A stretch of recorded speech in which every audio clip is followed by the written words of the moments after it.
요엘서 2장 17절에서 12절에서 17절까지 이렇게 보겠습니다. 우리 한 절씩 교독하겠습니다.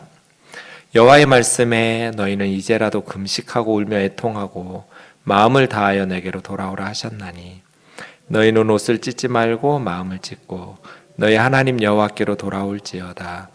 그는 은혜로우시며 자비로우시며 노하기를 더디하시며 인애가 크시사 뜻을 돌이켜 재앙을 내리지 아니하시나니 주께서 혹시 마음과 뜻을 돌이키시고 그 뒤에 복을 내리사 너희 하나님 여호와께 소제와 전제를 드리게 하지 아니하실는지 누가 알겠느냐.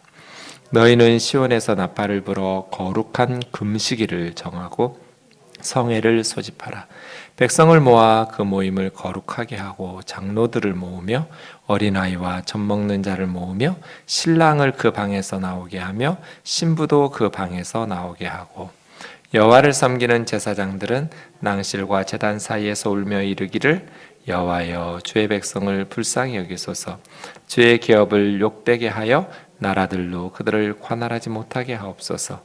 어찌하여 이방인으로 그들의 하나님이 어디 있느냐 말하게 하겠나이까 할지어다. 아멘.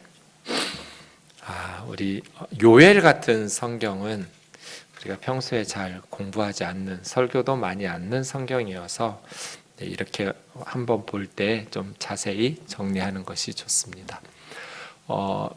모든 성경이 하나도 빠지면 안 되죠.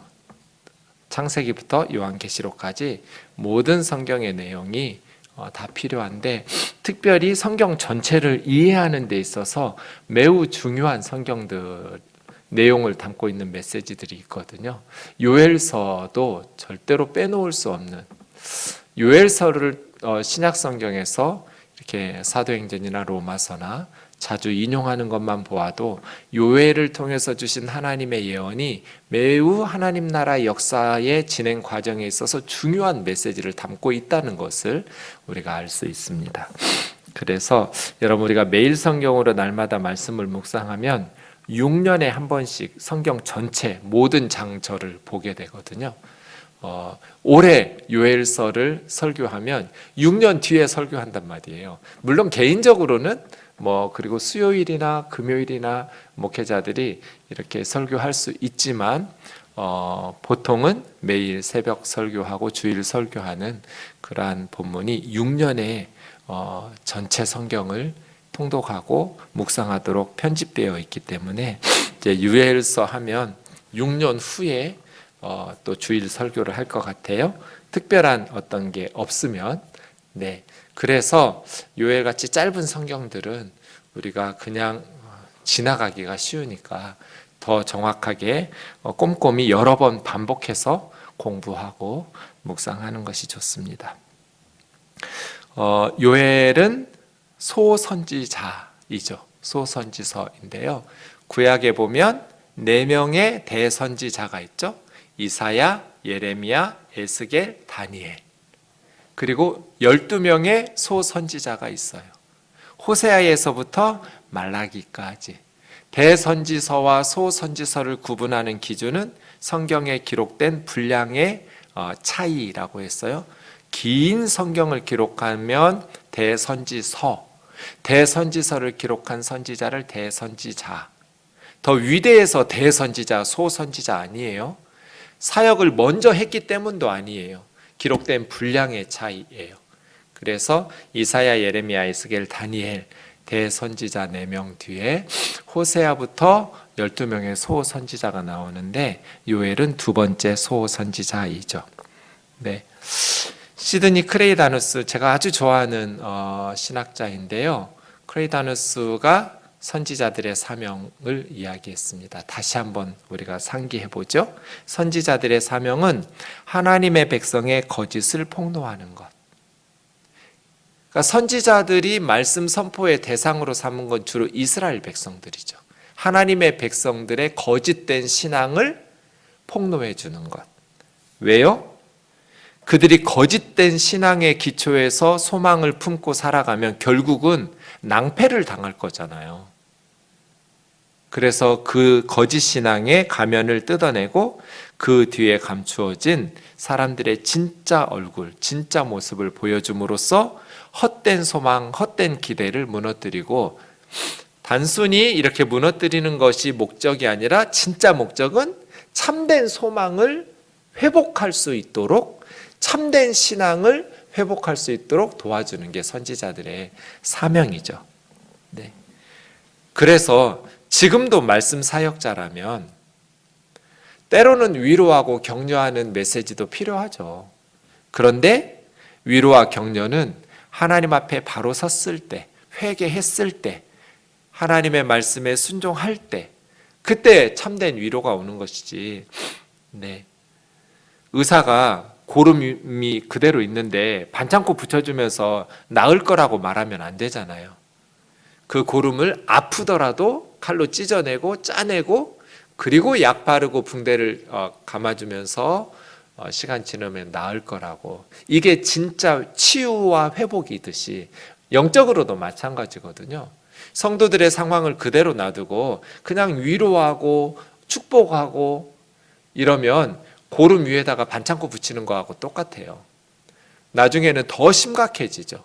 이게 이제 거짓 선지자, 샬롬 샬롬을 외쳐댔던 진짜 샬롬, 진짜 치유와 회복은 하나님의 말씀의 거울에 우리의 거짓 신앙을 비추어 보면서 회개하고 돌이킬 때, 바른 신앙을 회복할 때, 그때 하나님의 치유와 회복이 있는 거죠.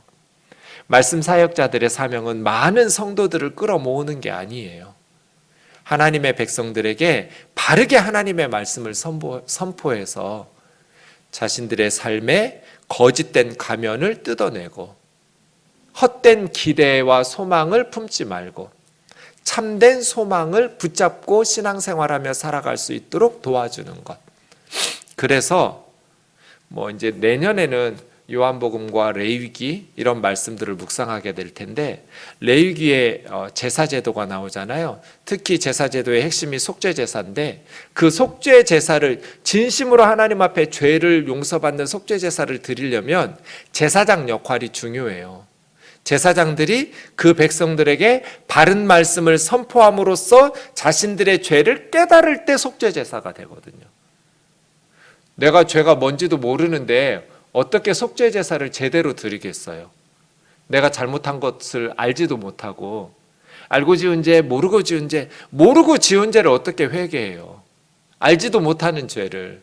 물론 그렇게 기도하는 게 틀린 건 아니지만, 진정한 회개라는 것은 가슴을 치면서 하나님 앞에 잘못을 고백하고 다시는 그 잘못을 반복하지 않으려고 성령의 도우심을 구하는 게 회개잖아요.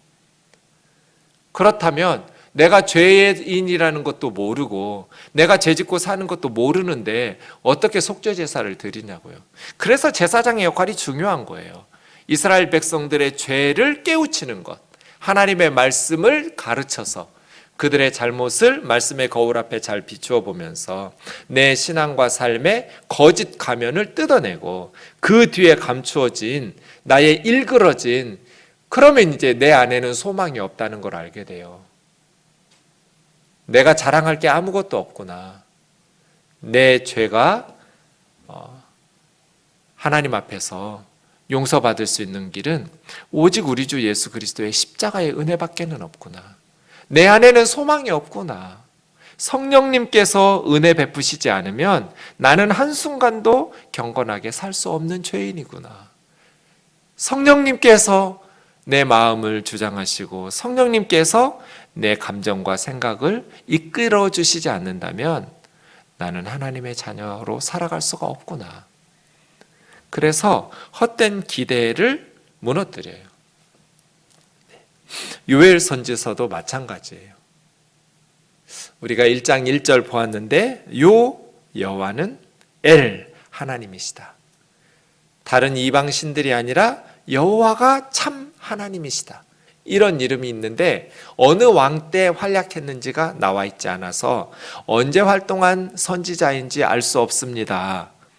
이것이 요엘의 특징이어서 모든 시대의 하나님의 말씀들을 선포하게 하는 요엘의 메시지 2장 11절 오늘 본문 앞에 보시면 여호와께서 이스라엘 백성들을 심판하시려고 이방의 많은 강력한 군대를 예루살렘으로 불러들이시는데 하나님께서 이스라엘을 공격하는 이방인들의 군대의 선두에 서서 소리를 지르신다.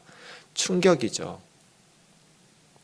아마 요엘의 메시지를 듣고 이스라엘 사람들은 너무나 충격과 공포에 휩싸였을 거예요.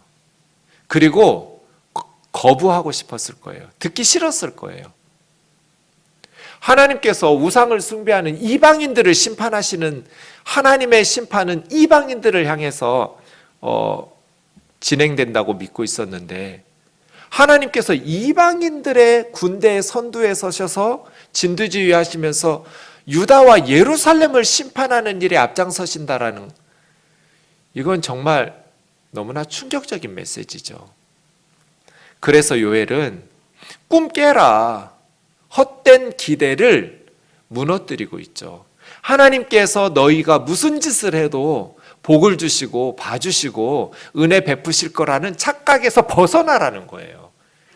하나님은 우리를 끔찍하게 사랑하시는 건 맞지만 하나님께서 하나님의 자녀들을 사랑하신다고 그래서 그 자녀들의 죄에 대해서 눈 감아주시는 건 아니다.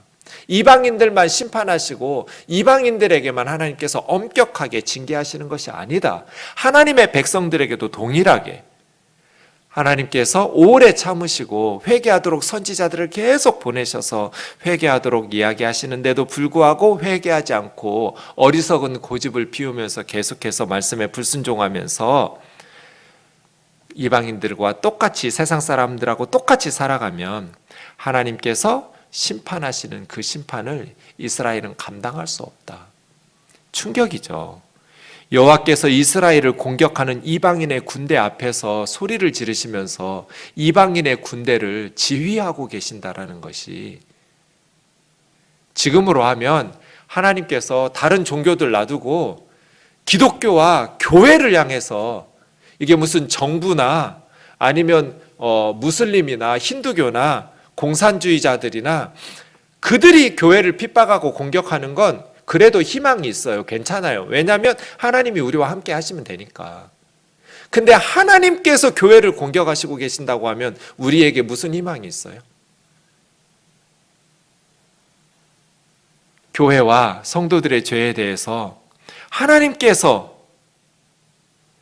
교회와 성도들을 심판하시려고 이방의 군대를 동원하셔서 책망하신다 라고 생각하면 정말 절망적이죠. 요엘의 메시지는 그런 메시지예요. 하나님의 심판의 날이 크고 심히 두려운데 누가 당할 수 있겠는가? 아무도 당해낼 자가 없을 것이다. 이러한 말씀을 들었어요. 어떻게 해야 될까요? 제가 늘 하나님의 말씀은 내용도 중요하지만 반응이 더 중요하다고. 그 말씀의 내용도 중요하지만 그 들은 말씀에 대한 반응이 중요해요. 이런 하나님의 심판의 말씀을 들었어요. 뭐 변명할 수가 없어요. 이스라엘의 죄에 대해서, 유다와 예루살렘의 죄에 대해서 선지자들은 조목조목 이야기하시니까 뭐 더 이상 피해갈 길이 없어요.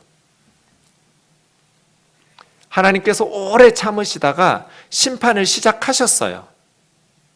그러면요, 12절이죠. 이제라도, 늦었지만 이제라도, 하나님 말씀하시는 거예요.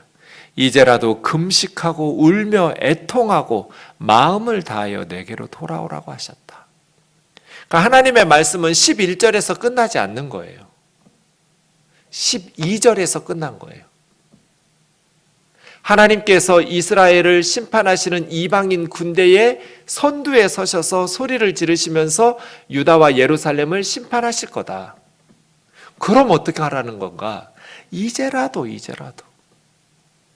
그래서 하나님의 백성들에게 너무 늦은 때는 없는 거예요. 나라 망했어요. 포로로 끌려갔어요. 우상 숭배하는 이방인들에게 짓밟히고 정말 피눈물 나는 노예적인 삶을 살아요. 그래도 이제라도 금식하고 울며 애통하고 마음을 다하여 여호와께로 돌아오라. 하나님께로 돌아오라는 거예요.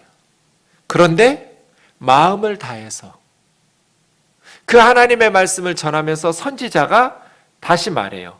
너희는 옷을 찢지 말고 마음을 찢으면서 너희 하나님 여호와께로 돌아오라고. 마음을 찢고 하나님께로 돌아오면 하나님은 우리가 회개했기 때문이 아니라 하나님이 은혜로우신 분이시기 때문에 자비로우시고 노하기를 더디하시고 인애가 크신 분이시기 때문에 뜻을 돌이켜 재앙을 내리지 아니하신다. 이미 심판받았어요. 나라 망했어요. 노예로 포로로 끌려갔어요. 끝난 것 같아요. 더 이상 역사의 희망이 사라져버린 것 같아요. 그런데 이제라도 금식하면서 울며 애통하면서 마음을 다해서 하나님께로 돌아오면 하나님께서 너희를 회복시키실 거라는 거예요. 그래서예요. 14절 주께서 혹시 마음과 뜻을 돌이키시고 그 뒤에 복을 내리셔서 너희 하나님 여호와께 소제와 전제, 소제는 곡식으로 드리는 제사고 전제는 포도주나 독주 같은 걸 곡식 위에다가 이렇게 부어드리는, 곡식으로 굽기도 하고 전을 부치기도 하고 이런 게 소제예요. 여러분 요엘하면 저는 두 가지 생각나요. 하나는 메뚜기, 황충, 늦이 이런 메뚜기 떼들의 심판을 1장에서 계속 이야기해요. 요엘 선지자가. 그럼 여러분 메뚜기 때가 오면 곡식이 남아나는 게 없을 거잖아요. 그러니까 소제를 못 드리겠죠. 또 메뚜기 때가 오면 포도주나 과일, 어쨌든 소로 양으로 염소로 드리는 그런 어떤 번제나 화목제나 이런 것들은 가능하겠지만 곡식으로 드리고 소제, 그 다음에 술로 드리는 포도주 같은 걸로 드리는 전제가 불가능할 거잖아요. 메뚜기 때의 침공 때문에. 근데 이제 하나님께서 회복시켜 주시고 복을 내려 주시면 다시 소제와 전제, 메뚜기 때의 재앙이 사라진 거죠. 회복이에요.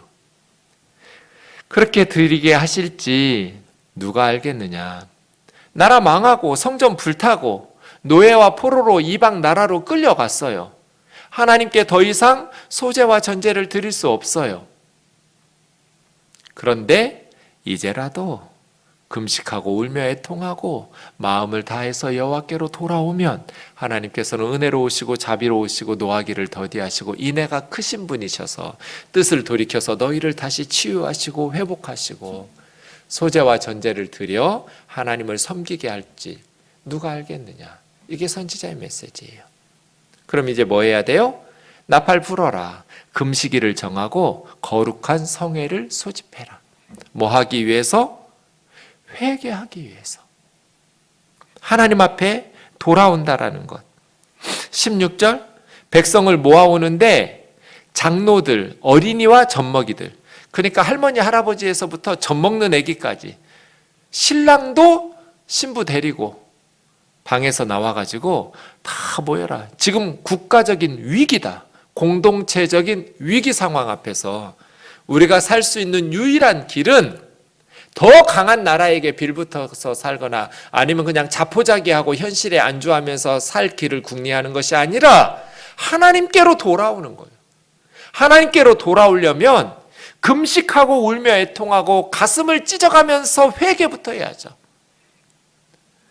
여호와를 섬기는 제사장들은 낭실과 제단 사이에서 울면서 여호와여 주의 백성을 불쌍히 여기소서. 이 요엘서에 두 가지 특징이 있다고 그랬잖아요. 하나는 이 17절이라고 제가 주일에 말씀드렸죠. 네, 구체적으로 뭐라고 기도해야 될지를 가르쳐 주는 거. 회개하고 기도해라 이렇게 끝나지 않고 요엘서는 그 기도문을 제사장들과 백성들의 입속에 넣어줘요. 그만큼 급하고 이스라엘 백성들은 영적으로 무기력한 거예요. 자기 혼자 떠먹을 수 있으면 자기 혼자 밥 먹게 놔두죠. 엄마 아빠가 먹으라고 말만 하면 돼요. 음식만 차려주면 돼요. 근데 아이가 너무 어릴 때, 또 병들어가지고 숟가락 들 힘도 없을 때, 그리고 혹은 너무 급할 때, 이럴 때는 입 벌려 하고 떠넣어주잖아요. 요엘 선지자 생각하면 전 꼭 그 장면 생각나거든요. 입 벌려 빨리 해서 뭐라고 회개 기도해야 될지 제사장들 입에다가 음식을 떠넣어주듯이, 그만큼 이스라엘은 영적으로 어리고 연약했고 다급했고 그런 상황이에요. 뭐라고 기도해요? 주의 백성을 불쌍히 여겨달라고. 여호와여, 우리는 당신의 백성 아닙니까? 교회를 불쌍히 여겨주십시오. 성도들을 불쌍히 여겨주십시오. 주의 기업을 욕되게 하여 나라들로 그들을 관할하지 못하게 해주십시오. 교회가 이방인들에게 짓밟힘을 당하고 조롱을 당하면 얼마나 수치스러워요. 주님의 기업인데 하나님의 기업을 욕되게 하여 이방인들이 주관하고 다스리며 관할하지 못하게 하옵소서. 어찌하여 이방인으로 그들의 하나님이 어디 있느냐 하면서 조롱하게 하십니까? 라고 기도하라는 거예요. 울면서 기도해야 될 내용을 가르쳐줘요. 그리고 또 하나의 특징은 요엘서에는, 저는 요엘하면 메뚜기 떼하고 이 두 가지 생각나는 게, 주일에 설교했던 성령을 만민에게 부어주신다는, 그리고 해와 달과 별들이 다 빛을 잃고 어두워지고 캄캄해지는 하나님의 우주적인 심판, 종말이 온다라는 것. 하나님의 심판의 날에 누구든지 주의 이름을 부르는 자는 구원을 얻을 거라는 것. 이 말씀들이 요엘서의 두 번째 특징이면서, 요엘 2장 28절부터 성령을 만민에게 부어준다는, 남종과 여종에게, 구약을 뛰어넘는 거죠. 구약에서는 몇몇 사람들에게만 성령이 임했어요. 그리고 그 사람들에게 평생토록 임하지도 않았어요. 특수한 사역을 위해서 일시적으로만 임했어요. 노아 홍수 때 떠나셨던 하나님의 영이 구약 시대에는 소수의 사람들에게, 소수의 사역을 위해서 일시적으로 임했다면, 이제 남종과 여종에게 하니까 모든 만민에게 하나님의 영이 회복될 것을, 주의 백성의 모든 백성이에요. 세상 믿지 않는 사람들에게도 성령이 임하는 건 아니에요. 예수 그리스도를 영접하고 예수님을 믿는 주의 백성된 모든 남종과 여종 만민에게 하나님의 영인 성령을 부어주신다라는 예언이 요엘서에 있는 것이죠. 그럼 이제 뭐 하면 돼요? 울며 금식하고 애통하고 가슴을 찢으면서 하나님께로 돌아와야 돼요. 그러면 기적과도 같은 회복이 시작돼요. 여기서 금식일을 정하고 성회를 소집하라고, 금식하라고 말씀하시는데, 금식했기 때문이 아니에요. 진정한 금식에 대해서 이사야는 58장에서 이야기했죠. 이스라엘 백성들이 투덜거렸어요. 우리가 금식하는데 왜 하나님 우리 알아주지 않느냐고. 우리가 금식하면서 이렇게 괴롭게 회개하는데 왜 하나님 우리 기도 응답 안 해주시냐고 투덜투덜. 하나님의 대답은 뭐예요? 너희가 금식하는 날에 오락을 구하며 온갖 일을 종들에게 부려먹고 시키는데 그게 금식이냐? 너희가 금식하면서 서로 논쟁하고 다투고 악한 주먹으로 치면서 그게 금식이냐는 거예요. 너희가 금식하는 것은 너희 목소리를 상달하려게 하는 것 아니냐? 그런데 너희 금식은 너희 목소리를 나에게 상달하려는 게 아니야. 그럼 이 사람들 금식을 왜 했을까요? 금식하면서 계속 싸워요. 싸우는데 이 논쟁은 법정 논쟁이에요. 법정에 가서 서로 믿는 사람들끼리 싸운단 말이에요. 그런데 하나님의 힘까지 빌어서 싸워서 이기려고 논쟁하고 싸우는 거예요. 그러면서 금식하는 거예요. 그러니까 하나님의 뜻을 구하는 게 아니에요. 그게 무슨 금식이냐는 거예요. 이것이 어찌 내가 기뻐하는 금식이 되겠으며 이것이 어찌 사람이 자기 마음을 괴롭게 하는 날이 되겠냐. 이게 금식이냐? 금식하면서 서로 싸워. 머리를 갈대같이 숙이고 굵은 배와 재를 펴는 것을 어찌 금식이라고 하겠느냐. 그냥 밥 굶고 머리 풀어 헤치고 그냥 고개 숙이고 굵은 배옷 뿌리면서 슬퍼하면서 한다는 것이 금식이 아니다. 그럼 진짜 금식이 뭐예요? 하나님께서 기뻐 받으시는 여호와께 연락될 참 금식은 뭐예요? 내가 기뻐하는 금식은 단순히 굶는 것이 아니라, 그냥 굶는 건 금식이 아니라 굼식이라고 그래요. 우리는 이제 은어로 그냥 굶는 거죠. 굼식. 금식은요 그냥 굶는 게 아니에요. 6절 보세요. 흉악의 결박을 풀어주며. 하나님이 금식을 기뻐한다는 뜻 아니에요? 그렇게 오해해가지고 하나님은 금식을 기뻐하신다, 금식하면 잘 들어주신다. 아니요. 여러분 애들이 금식하는 게 좋아요? 여러분 자녀들이 밥 먹는 게 좋아요? 여러분 딸이나 아들이 밥 잘 먹고 그렇게 맛있게 먹는 게 이쁘세요? 아니면 밥 안 먹으면서 금식하면서 기도하는 게 이쁘세요? 부모 마음은 다 똑같죠. 내 자식 입으로 음식 들어가는 게 이쁘죠. 하나님 마음도 똑같아요. 하나님이 금식을 기뻐하시는 분이 아니에요. 우리 건강하게 맛있게 잘 먹는 거 기뻐하실 분이에요. 그런데 6절에서 내가 기뻐하는 금식이라는 것은 금식을 기뻐한다라는 게 아니라, 금식들 중에 내가 진짜 받으시는 기뻐하는 금식은 이런 금식이다, 이렇게 말하는 거예요. 금식을 기뻐하시는 게 아니라 하나님께서 기뻐하는 금식은 이러이러한 것이다. 진짜 금식했으면 이렇게 하는 거다. 흉악의 결박, 아주 흉악한 결박 가운데 묶여있는 사람들을 풀어주는 것. 아까 이 사람들은 뭐라고 그랬어요? 왜 우리 금식하는데 하나님 알아봐 주지 않느냐고. 너희가 금식하면서 오락을 구하고 온갖 일을 사람들에게 시키지 않냐. 그렇게 학대하면서 노동력을 착취하고, 이 금식 이야기 다음에 안식일 이야기 나오거든요. 하나님께서 일주일에 하루씩은 짐승들도 일 시키지 말고 안식을 주라고 말했는데, 너희가 안식일도 지키지 않고 일 부려먹고 시키면서 너희들이 금식한다고 내가 너희 금식을 들어줘야 되냐? 진짜 금식은 흉악한 결박을 풀어주고 멍에의 줄을 끌어주고 압제당하는 자를 자유하게 하고 모든 멍에를 꺾는 것. 금식했으면 그렇게 멍에 아래서 흉악하게 고통받으면서 살고 있는 압제받는 자들을 자유를 선포해 줘야지 않냐. 그게 진짜 금식 아니냐는 거예요. 7절, 굶주린 자에게 양식을 나누어 주고, 유리하는 빈민을 집에 들여주고, 헐벗은 자를 보면 옷 입혀주고. 이게 금식 아니냐는 거예요. 고륙은 친척이에요. 친척을 피하여 스스로 숨지 않는 거. 이거 뭐냐면, 이스라엘에서는 어떤 어려움을 당하면, 지금 우리는 은행에 가서 대출 받죠. 근데 그 시대에 은행이 어디 있어요? 가정에 어려움이 처하면 친척을 먼저 찾아가죠. 돈 빌려달라고, 아니면 좀 도와달라고. 그때 그 친척을 피하여 숨지 말라는 거예요. 돈 없다고 모른 척하고 외면하지 말란 뜻이에요. 금식했으면 굶주리는 사람을 보고 양식을 주는 게 내가 기뻐하는 금식이고, 헐벗은 사람을 보면 옷 입히는 것이 내가 기뻐하는 금식이지, 굶기만 한다고 해서 온갖 금식하면서 법정에 가서 싸우고 논쟁하고 다투고 악한 주먹으로 치고 받고, 이게 무슨 금식이냐는 거예요. 너희들의 욕망을 추구하고 너희들이 원하는 것을 얻어내기 위해서 하나님의 힘까지 동원하려 너희들의 승리를 위해서 싸우는, 그게 금식이냐. 참된 금식은 단순히 하나님 앞에서 굶을 뿐 아니라 하나님 앞에 너희의 삶을 다시 돌이켜 회개하는 것이죠.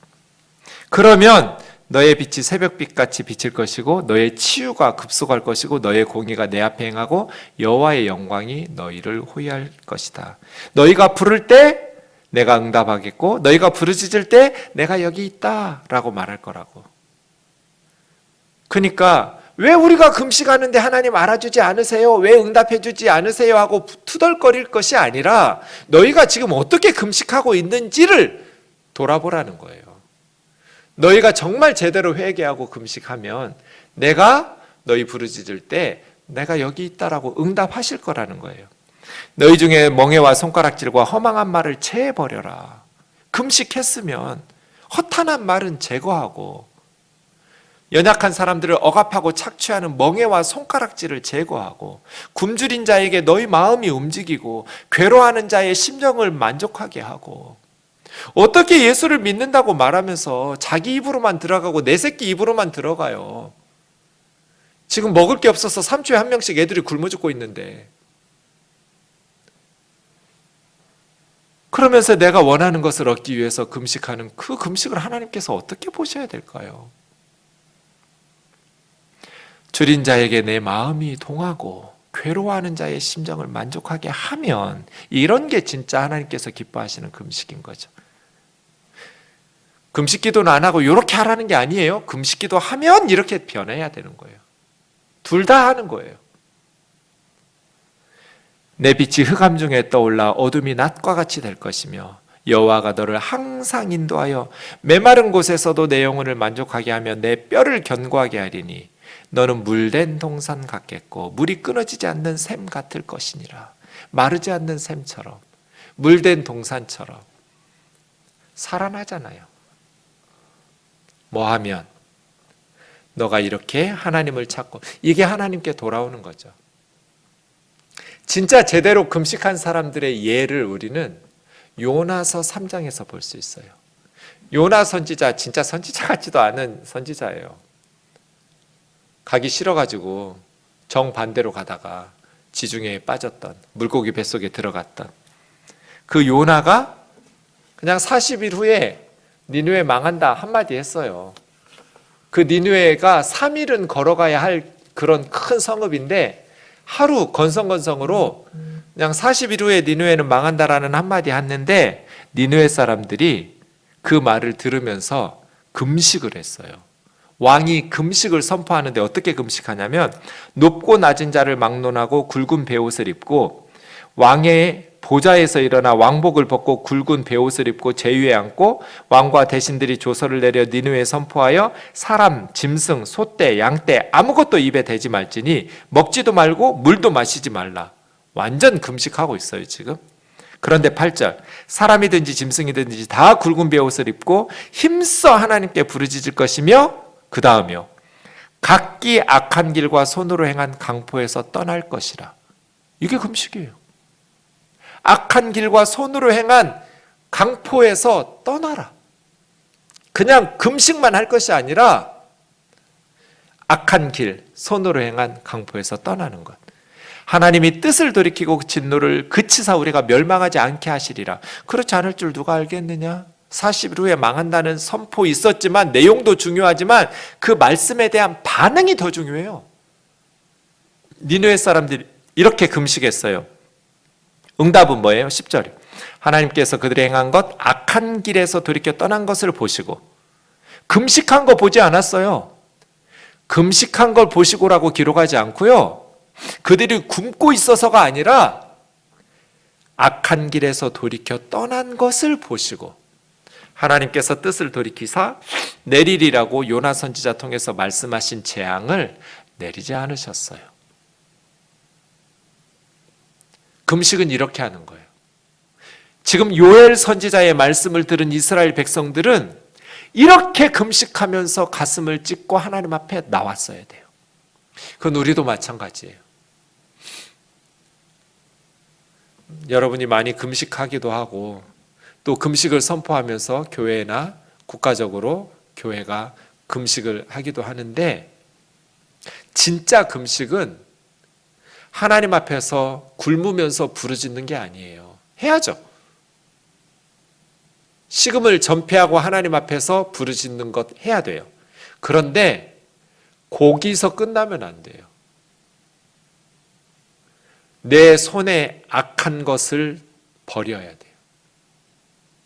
악한 길이라는 건 삶의 방식이잖아요. 악한 길, 말씀에 불순종하면서 세상 사람들하고 똑같이 살아가는 악한 삶의 방식을 버려야 돼요. 영양가 있는 걸로 먹으면 내 맘대로 사니까 굶는 거 아니에요?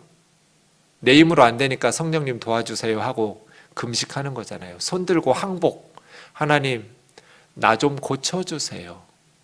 세상 사람들처럼 욕심이 덕지덕지 붙어있는, 예수를 믿어도 교회 안에서도 세상의 영광을 추구하듯이 헛된 영광을 사모하는 내 속에 있는 악한 정욕을 제거해 주시고 나를 변화시켜 예수님 닮게 해주세요. 예수님의 제자답게 살게 해주세요. 이게 안 되니까 금식하는 거 아니냐고요. 내 힘으로 할 수 있으면 왜 굶어요? 영양가 있는 걸로 열심히 먹고 그대로 살아가도록 노력해야겠죠. 안 되니까 하나님 앞에 금식하는 거잖아요. 무엇을 금식할까요? 악한 삶의 방식, 악한 길, 손으로 행한 악한 죄 벗어나기 위해서 금식하는 거예요. 목사님, 저는 유부남을 사귀고 있어요. 근데 그 남자가 없으면 죽을 것 같아요. 뭐 해야 돼요? 금식해야 돼요. 그러면서 억지로라도 기도해야 돼요. 하나님, 이 죄에서 벗어나게 해주세요. 성령님, 이 죄에서 벗어나게 해주세요. 이런 게 금식이에요.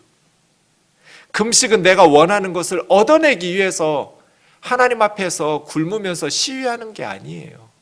나를 변화시켜, 하나님 변화시킬 게 뭐가 있어요? 완전하신 분인데. 금식은 나를 뜯어 고치기 위해서 하는 거예요. 하나님을 감동시켜가지고 내가 원하는 것 얻어내기 위해서 하나님 변화시키는 게 아니고요. 하나님 기뻐하시는 삶을 사는, 하나님의 백성다운 삶을 살도록 내 삶을 바꾸기 위해서 기도하고 금식하는 거거든요. 그러면 그 다음 하나님의 복은 오지 말라고 그래도 바늘 가는데 실 안 가요? 하나님께 구하지 않아도 회복과 치유와 하나님의 복은 저절로 와요. 그건 덤이에요, 덤. 요엘의 메시지를 들은 이스라엘 백성들은 니느웨 백성들처럼 했어야 돼요. 요엘서에서 가장 가슴 따뜻해지는 구절이 2장 18절이에요. 그때 이스라엘 백성들이 그렇게 금식하면서 울며 애통하고 마음을 다해서 여호와께로 돌아와서 회개하면 여호와께서 자기 땅을 극진히 사랑하시어 그의 백성을 불쌍히 여기실 것이라. 18절에서 게임 끝이에요. 우리 권사님들 이야기 보면 남편이 어느 순간 불쌍해진대요. 남편의 뒷모습을 보면 그냥 측은한 마음이 든대요. 그럼 게임 끝 아니에요? 그 다음부터는 젊었을 때 뭐 어리석은 짓을 했든지 못된 짓을 했든지 상처를 줬든지 그냥 잘해주고 싶대요. 불쌍히 여기는 마음이 들면 하나님 똑같죠. 그때는 언제예요? 하나님의 백성들이 거룩한 금식일을 선포하면서 성회로 모여서 옷을 찢지 않고 가슴을 찢어가면서 진심으로 하나님 앞에 뉘우쳐 회개하고 악한 길을 버리고 손으로 행한 강포를 떠나서 하나님의 긍휼과 자비를 구할 때 하나님께서 자기 땅을 극진히 사랑하면서 그 백성을 불쌍히가 이 심장이 끊어지는 거거든요. 하나님의 마음이 불타버려요. 그게 자식이죠. 자식들이 지은 죄를 생각하면 괘씸하고 밉다가도 자식들이 눈물 뚝뚝 흘리면서 진심으로 뉘우치고 잘못을 빌면서 용서를 구하면 부모의 마음은 그냥 봄눈 녹듯이 사라지고 그냥 측은한 마음이 들죠. 하나님도 그러시네. 이게 요엘이 하고 싶은 이야기예요. 그러면 그 다음부터는 곡식과 새 포도주 기름이 나오겠죠? 북쪽에 군대들 멀리 떠나겠죠? 땅이 두려워할 필요가 없을 거예요. 들짐승도 시온의 자녀들도 두려워할 필요가 없네요. 하나님 안에서 기뻐하며 즐거워하게 될 거예요. 그래서 결론 27절, 하나님께서 이스라엘 가운데 계시는, 그래서 내가 너희 하나님 여호와가 되는, 내가 하나님 역할을 해줄 거야. 문제는 뭐예요? 이스라엘 백성들이 그 영적으로 침체에 빠졌던 그들의 상황에서 다른 거 다 제껴놓고 내려놓고 하나님 앞에 모여서 금식하면서 울며 애통하면서 마음을 찢고 마음을 다해서 하나님 앞에 돌아올 수 있는 회개의 능력이 있냐? 이거예요. 지금 한국교회는 골든타임 같거든요. 이 시간 지나면 이제 다시 죽은 후에는 환자를 살려낼 수는 없잖아요. 아직 생명이 남아있을 때 치료를 잘해야 골든타임을 의료진들이 잘 치료하면서 보내면 살아나잖아요. 저 한국교회가 지금 꼭 골든타임 같거든요. 지난달에 우리 노회에 2개의 교회가 문을 닫았어요. 우리 노회만 그러겠어요? 이 코로나 상황을 견디지 못하고 교회들이 많이 문 닫고 있어요.